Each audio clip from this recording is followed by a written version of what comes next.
Welcome to our brewing channel. In this video, we're diving into the fascinating world of beer making. From selecting the finest ingredients to the final pour in your glass, we'll walk you through the most important details of each crucial step in the brewing process. Whether you're a beer enthusiast or just curious about how it's made, this video will take you on a journey from start to finish, showing you the art and science behind creating your perfect brew. Malting barley is one of the main ingredients in beer making. The process starts by soaking the barley grains in water, allowing them to germinate, and then drying them with hot air.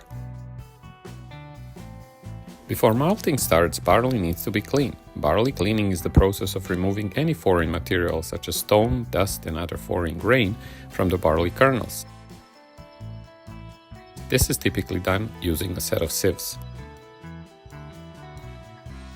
Steeping is the next step, where the clean grains are soaked in water to increase their moisture content to about 45%. This takes place in large tanks or steeping vessels where the barley is submerged in water for a specific period of time, usually 1 to 2 days at about 15 degrees Celsius. Germination is the next stage, where the barley grains are allowed to sprout for about 4 days. This process activates enzymes within the barley that later break down starches into sugars, which are essential for fermentation in brewing. The germination process is typically carried out on a malting floor or in a germination chamber, where the barley is spread out and regularly turned to ensure even germination. The germinated barley is next dried in a kiln to stop the germination process and preserve the enzymes. Kilning involves applying heat to the malted barley to remove excess moisture and develop desired flavors and colors. The temperature and duration of kilning can vary depending on the desired characteristics of the malt, but are usually over 80 degrees Celsius and between 1 and 2 days. Finally, malt cleaning is performed to remove any remaining rootlets or other impurities from the dried malt. This is typically done using a combination of screens and air blowers to ensure the malt is clean and ready for further processing in brewing. Malt milling is crucial for the brewing process. If not done correctly, you're going to see issues from mashing to packaged beer. Done properly, your mashing is going to be consistent, which is necessary for good quality beer.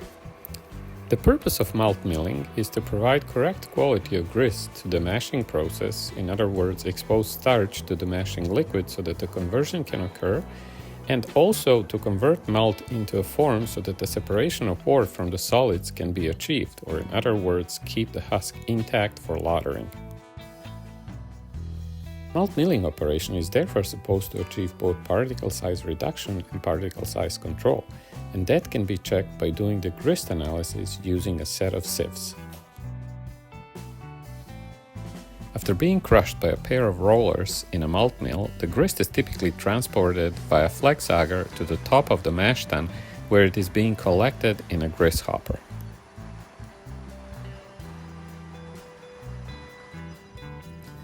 Our brewing water is filtered through a carbon filter for removing any chlorine, millipore filter for removing any suspended solids, and finally, it is being treated by UV light, which effectively kills or inactivates any microorganisms that might be present.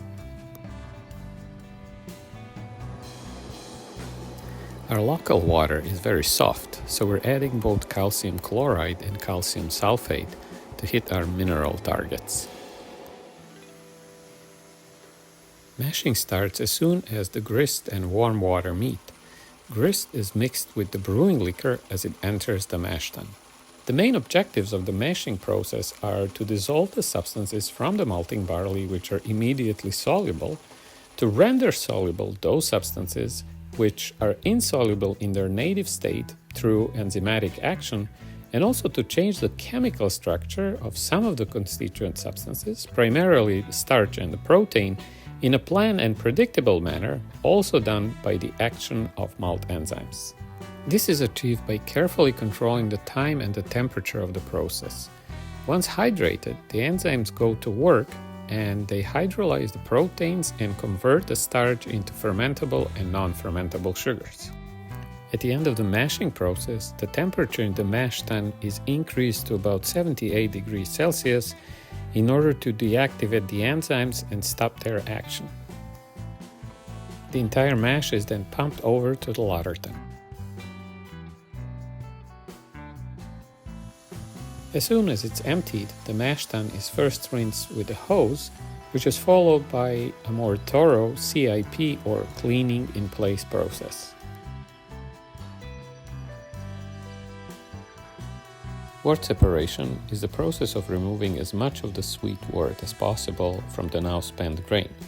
The process of wort separation should produce clear, sweet, and unhopped wort.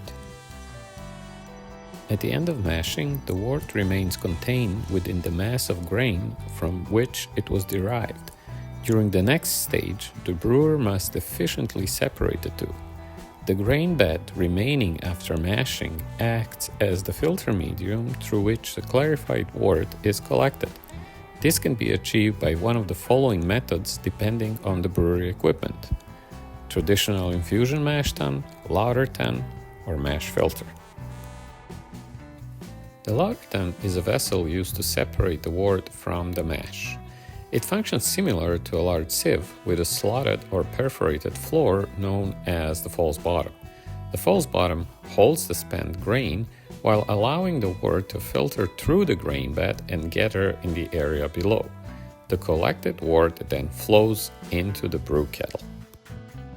There are several different lauter tun operating sequences. The first one is known as the warming up and underlighting. This is actually happening during the mashing process. Hot water from the hot liquor tank is sprayed into the lauter tun to warm up the vessel before the mash is pumped over. The purpose of underlighting is to remove the air from below the false bottom and to cover it with hot water, which provides a cushion for grains and avoids clogging of the false bottom. Mash off is the movement of the entire mash from the mash vessel to the lauter tun. This is carried out using a mash pump. Lauter tun should be filled from the bottom to reduce aeration or oxygen pickup and husk damage. Mash settling is also known as the lauter rest. Lauter rest between 5 and 30 minutes is required for the formation of the grain filter bed on top of the false bottom. Wort is drained by gravity from underneath the false bottom into a small wort collection vessel called a grant, from which it is pumped over to the top of the grain bed. Grant is placed between the lauter tun and the wort kettle, and it serves as a flow buffer vessel.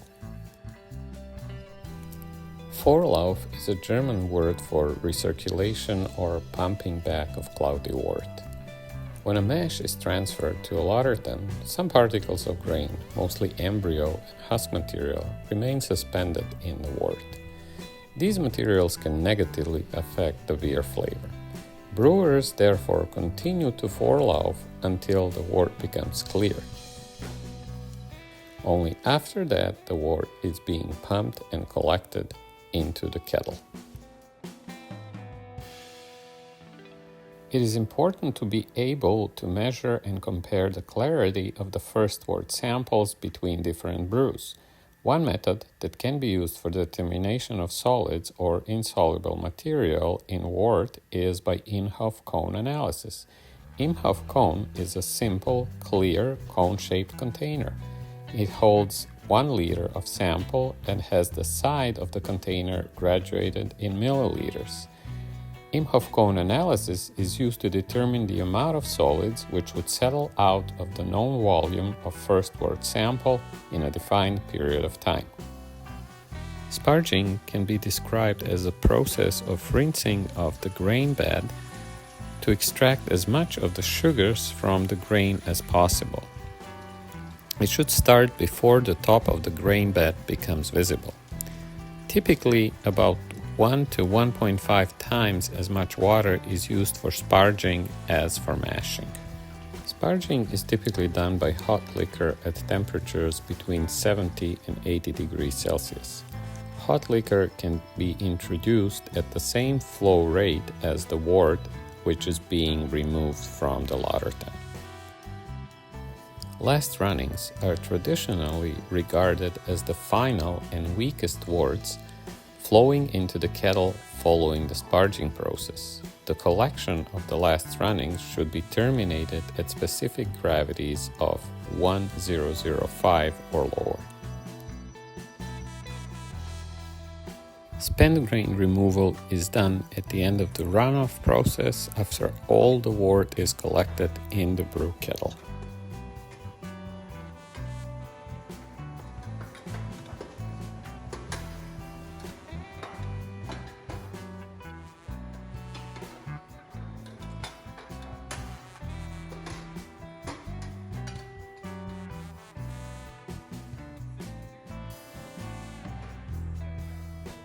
Sweet wort collection in the kettle actually starts during the process of wort separation.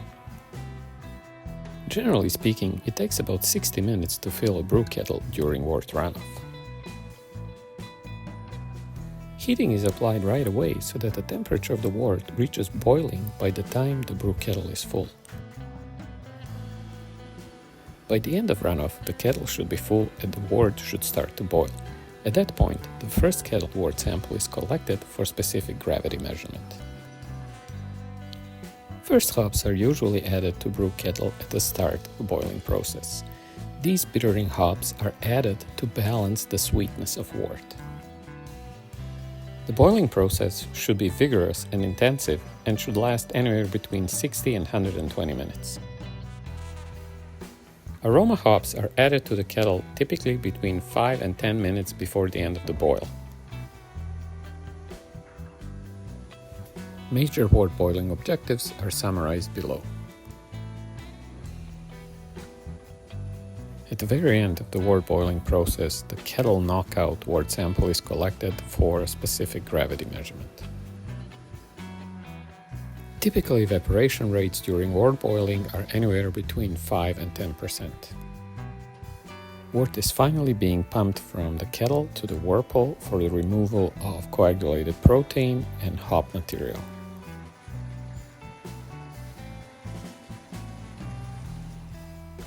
After the whirlpool rest, wort needs to be cooled down to fermentation temperatures, 15 to 20 degrees Celsius for ales and 7 to 12 degrees Celsius for lagers. This is done in a wort chiller, which is a countercurrent plate heat exchanger consisting of a number of thin stainless steel plates arranged one behind another.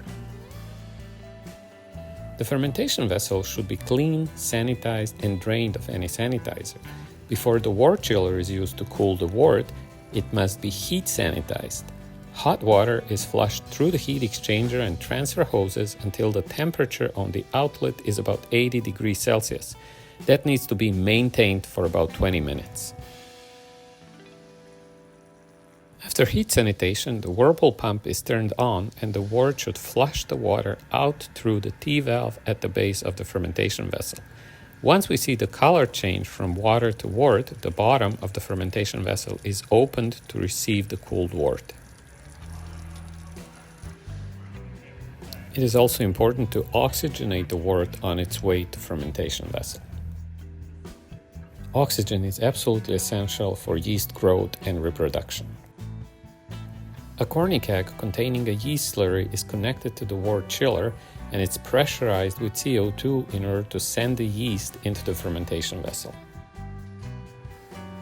Once all the wort is transferred into the fermentation vessel, the temperature is adjusted and the fermentation process can start. As soon as the wort is inoculated with yeast, also known as pitching, the fermentation process can start. It has been said that brewers make wort, but yeast make beer. The importance of yeast was not well understood until the work of Louis Pasteur in France and Emil Hansen in Denmark in the late 1800s. Yeast pitching can be done with the yeast slurry recovered from the previous fermentation, in which case the wort must be oxygenated. The yeast begins to reproduce and uses up all the oxygen within the first 24 hours of fermentation for cell wall production. The other option for yeast pitching is the use of dry yeast, which is added directly to a fermenter without the need for previous oxygenation. Generally speaking, pitching rates are 1 million cells per milliliter per degree Plato. That means that there are about 12 million yeast cells in each milliliter of beer at the start of the fermentation process. Wort can be pitched with one of many lager or ale yeast strains. At the start of the beer fermentation, the yeast cells begin to reproduce and multiply by budding. During the fermentation, the number of yeast cells increases between 3 to 6 times. Throughout fermentation, the yeast metabolizes fermentable sugars into alcohol and carbon dioxide and many different flavor compounds. Ales are fermented at higher temperature, and since yeast metabolism is faster, the fermentation times are shorter. The finished beer has more robust flavor with estery and flowery notes. Lagers, on the other hand, are fermented at cooler temperatures, and the fermentation process is longer. Lager beers tend to be crisp and refreshing with cleaner and more delicate and mellow flavors.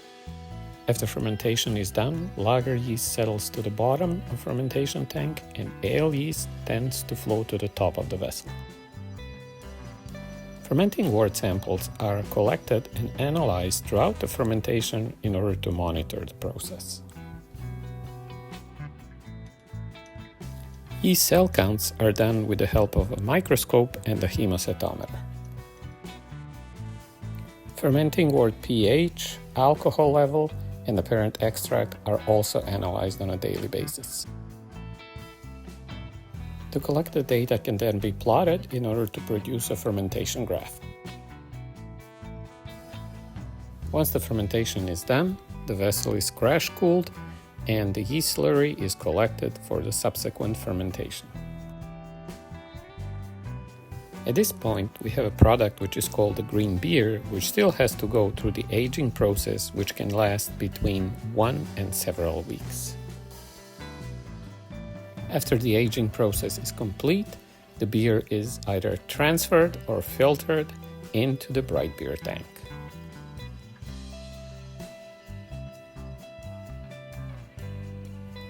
At this point, the fermentation vessel can be first cleaned and then sanitized to be ready for the next batch.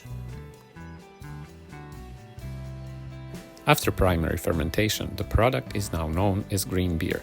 Even though it is drinkable, the green beer is not quite finished. It has certain undesirable flavors and lacks carbonation. Beer maturation process is used to allow beer to rest and mature for a period of time in order to develop more desirable flavor characteristics before it is packaged. Several general terms are associated with post-fermentation processing and beer maturation with some overlap. You may have heard brewers using terms such as secondary fermentation, krausening, stabilization, or lagering, which are typically associated with production of lager beers. Conditioning is also related to maturation and is used in describing ale production. Beer maturation can be conducted in the same fermentation tank, or the product can be transferred to a different fermentation vessel or storage tank. Temperature control is a critical factor in the maturation process, as it can greatly influence the rate at which the beer matures and the flavors mellow and blend together, creating a more balanced and harmonious product. This is achieved through the breakdown of certain compounds in the beer, such as diacetyl, buttery flavor, and acetaldehyde, green apple flavor, which can both impart off flavors if not properly managed. During warm maturation, the temperature is allowed to rise by a few degrees Celsius, let's say from 12 to 15 degrees Celsius, which speeds up the action of the yeast on the beer to help remove compounds such as diacetyl. Another important aspect of the maturation process involves the development of carbonation and the refinement of beer's mouthfeel. This is typically achieved during cold maturations at temperatures close to 0 degrees Celsius. Carbonation levels can greatly impact the perceived quality of the beer, with the right amount of carbonation contributing to a pleasant effervescence and mouthfeel. Maturation also helps to smooth out any harsh or astringent flavors, resulting in more enjoyable drinking experience. The length of maturation process can vary depending on the style of beer being produced and the desired flavor profile. Some beers, such as lagers, may require longer maturation times to achieve a clean and crisp taste, while others, like IPAs, may benefit from shortened maturation periods to preserve the fresh hop flavors. Brewers will often taste and test the beer throughout the maturation process to ensure that it is developing as intended and to make any necessary adjustments. Overall, the beer maturation process is a critical step in the production of high-quality beers, allowing the flavors to develop and mature to their full potential. By carefully controlling factors such as temperature, time, and carbonation levels, brewers can create beers that are well-balanced, flavorful, and enjoyable to drink. At the end of the fermentation process, beer is still very hazy. Beer turbidity comes from suspended particles in beer, which can include yeast and other microorganisms, protein polyphenol complexes, carbohydrate particles, and other sediments. To achieve good beer clarity, different techniques can be applied, such as sedimentation, centrifugation, or beer filtration. Cold beer is typically filtered after the aging process, as it is being transferred from the unitank or aging tank to the bright beer tank. Beer filtration involves the process of passing a beer containing solid particles through a medium with small pores to capture and prevent these particles from passing through. Although there are many different filtration mechanisms and filter types, in this video we are going to focus on the process of sheet filtration. Unlike popular plate and frame filters, sheet filters have no frames and consist only of plates and sheets held together in a casing. A single sheet is inserted between each plate in a filter. Each filter has a stationary head plate with product in and product out sides clearly labeled. Adjacent to a stationary head plate is the first end plate, followed by several intermediate filter plates, and the second end plate placed just before a closing mobile plate. Closing screw or a spindle is used for filter tightening. To better understand how the sheet filter works, it is important to make a distinction between inflow and outflow plates. Even though all filter plates are identical, with the exception of two end plates, they are recognized as either in or outflow plates based on their orientation within the filter. Each filter plate has 4 ears located at the corners of the plates. 2 of those ears have gaskets and the other 2 are without the gaskets.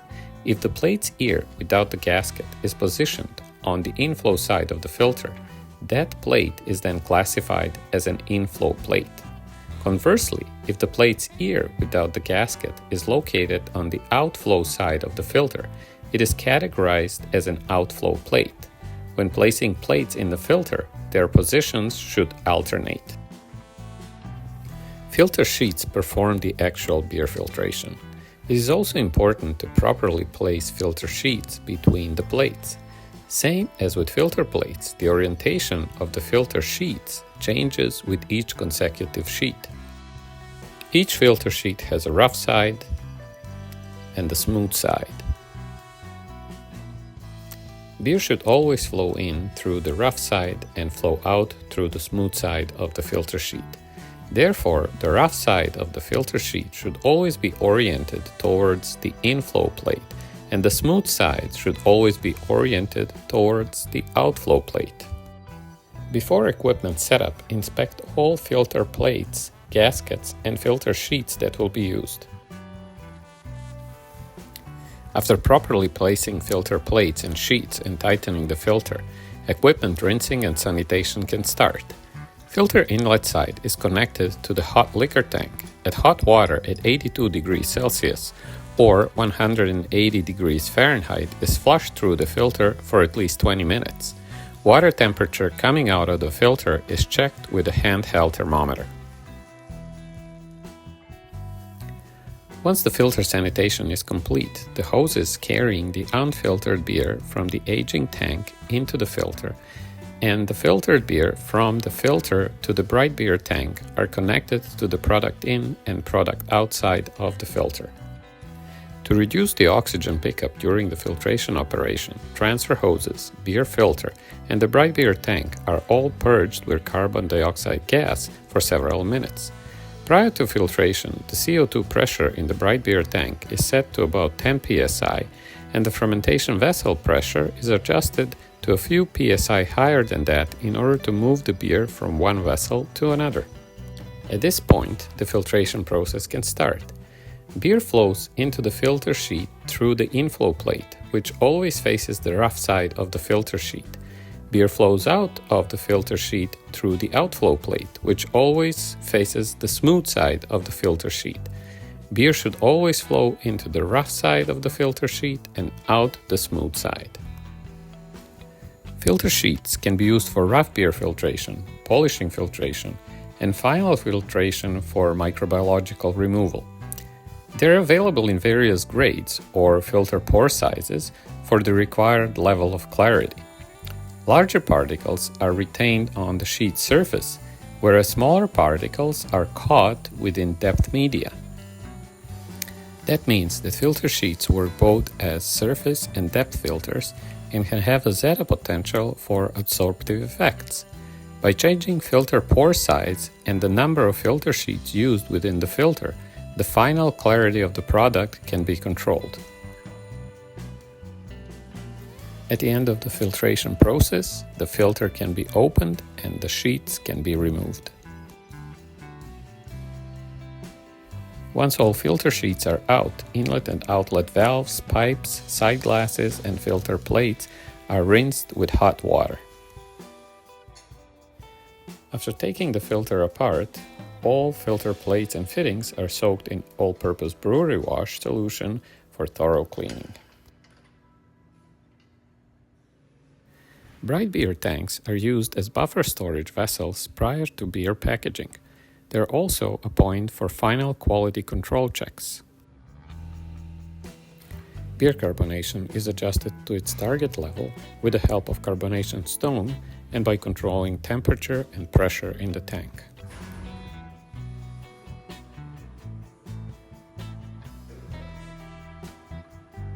Bottling beer is one of the options that brewers have for final product packaging. After labeling, cleaned and rinsed bottles are inspected prior to packaging. Before bottling can begin, the beer supply lines and the bottle filler also need to be cleaned and sanitized. Bottling is performed at low temperature, which helps to keep CO2 in the solution. It is also important to reduce the oxygen pickup to a minimum. Bottle evacuation with CO2 is done for the purpose of air removal. At the same time, bottles are pressurized with carbon dioxide. Counterpressure filling helps control the filling rate as well as preventing fobbing and CO2 loss.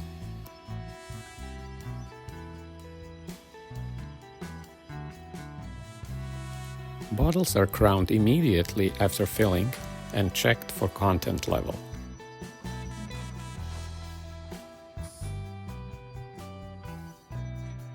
The crimp gauge is used to assure packaged bottles have a proper seal.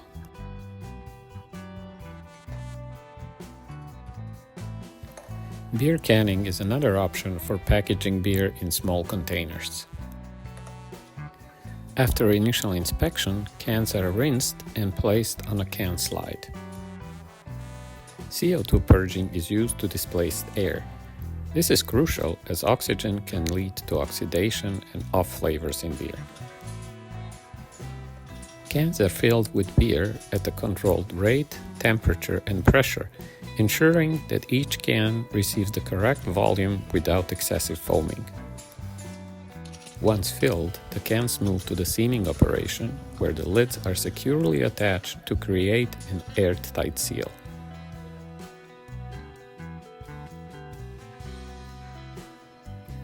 This process is critical for preserving the beer's freshness and preventing spoilage. The seaming machine uses a combination of mechanical pressure and rolling techniques to form a double seam, which is essential for maintaining the integrity of the can.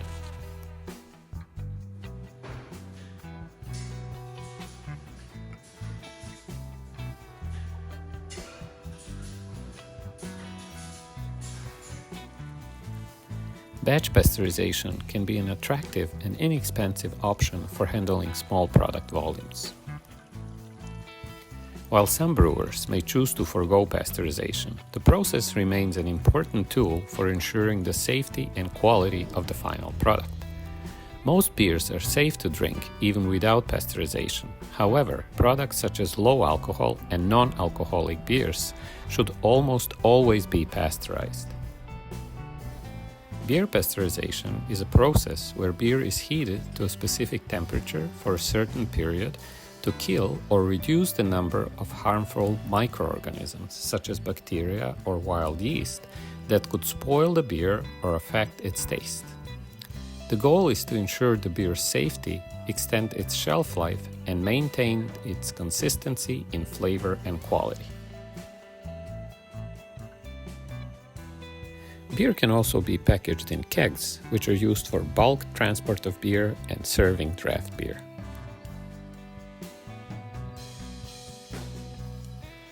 For the ultimate beer drinking experience, beer should always be properly poured and served in a clean glass that complements its style.